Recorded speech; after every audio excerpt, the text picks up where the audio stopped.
Hi, welcome to the YouTube channel. In this episode, we're talking about why El Paso is such a great home base. And where are we right now, Leah? We are in Sedona, Arizona. Absolutely. So we're outside our little Airbnb here in Sedona. And why are we in Sedona? We love to explore. For sure. So, I mean, one of the things that we started on our relationship is about 10 years ago. We met in Wisconsin. Long story short, we ended up renovating an old Airstream trailer, getting an old truck, pulling that thing down to Belize, and we lived in Mexico for about a year in that. So what did you like about that? I love just roaming and exploring, and so it had always been a dream to renovate an Airstream, and I loved everything about the experience. That was a great little exploratory time in our lives, but at the same time, you know, sometimes you got to settle down, and you know, your plans change. So you know, we no longer have that Airstream and old truck, but we do have the Gladiator, which we're working on kind of outfitting so that we can use the Gladiator, the Jeep, to explore. And so far, so good, right? We slept in the rooftop tent, which we're going to show a little bit later. Yeah, it's been a great experience so far. I'm really glad for the overlanding adventure. Yeah, absolutely. But like you said, or we said, you need a home base. You know, what do you think of when we say a home base, Leah? A place to put down roots, develop a community, and create your own family if your family isn't already in your location. Yeah, definitely. And one of the reasons that we chose El Paso was a number of reasons, but affordability, home prices, community, weather, and the other thing though that's pretty important, and we're pretty happy with our home base, wouldn't you say? Yeah, definitely. We love El Paso. But aside from just, you know, the things like affordability, weather, you want to end up in a place that you really love, where it, you know, suits your lifestyle, where, you know, things go well for you and you enjoy being home. And so one of the ways that that we've kind of started going in on this channel is we've started kind of comparing different cities to El Paso, because we love El Paso. It's our home base, but we like to explore. And so one of the things we do is we kind of compare the cities. You know, last time in the last video, we compared El Paso to Albuquerque.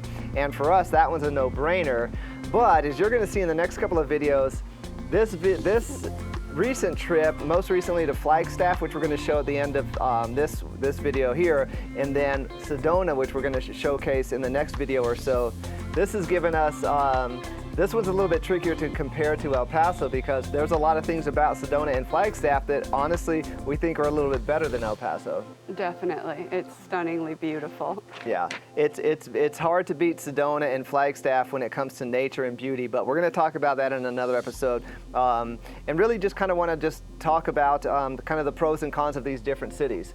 But before we do that, we want to talk and kind of show you our recent trip to Flagstaff. It was our first night in the rooftop tent. We're going to roll that footage here shortly, but what did you think of Flagstaff in a nutshell?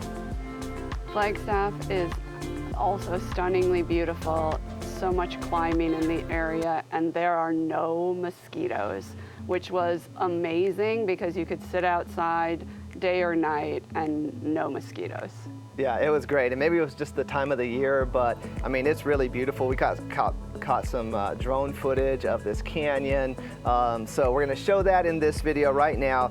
Next video, we're kind of comparing El Paso to Sedona, kind of weighing the pros and cons of each, and I think it's going to be exciting because it did open our eyes to some things that we realized were maybe lacking in El Paso.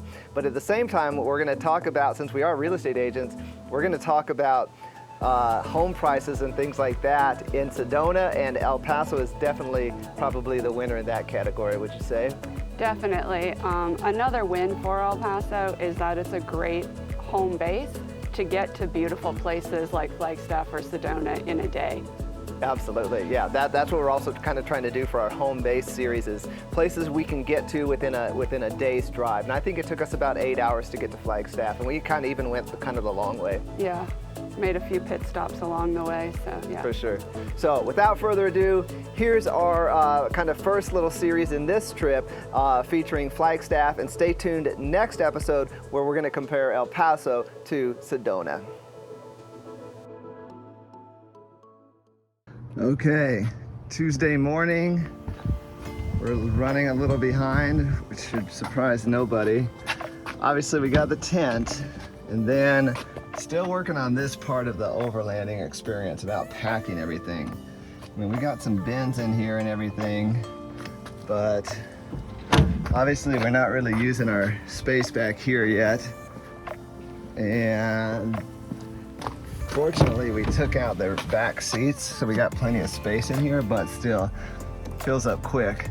If we were taking the dogs, we would have had to rethink this whole thing. So, headed to Sedona for the first night in the rooftop tent.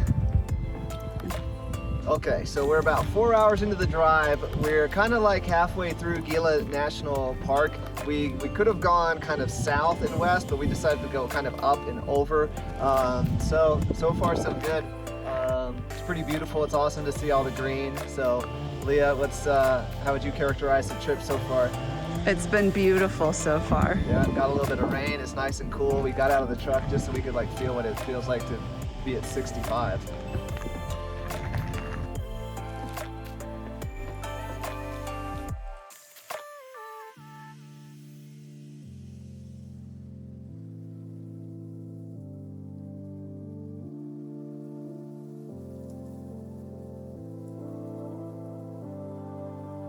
All right, we got the tent up. It wasn't pretty if you saw that time lapse, but it's up.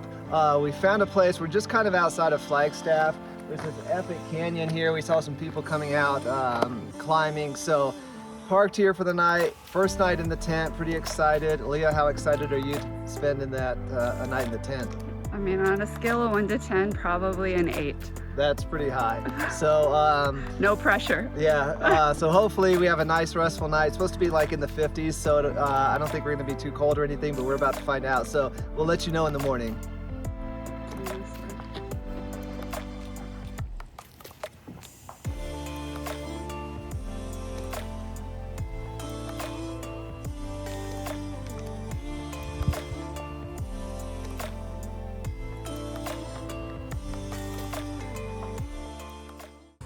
Okay, so we had our first night in the tent. I'd say it went pretty good. It probably didn't get down past like 55, and so I think weather was fine. Yeah. Totally comfortable enough for me, but how about for you? Yeah, I'm gonna need a little extra padding for sure added, but all in all, a really good experience. Yeah, it's nice to be able to just pull off and pop up your tent and do your thing. So definitely maybe a sleeping pad in our future though. Yeah. Yeah.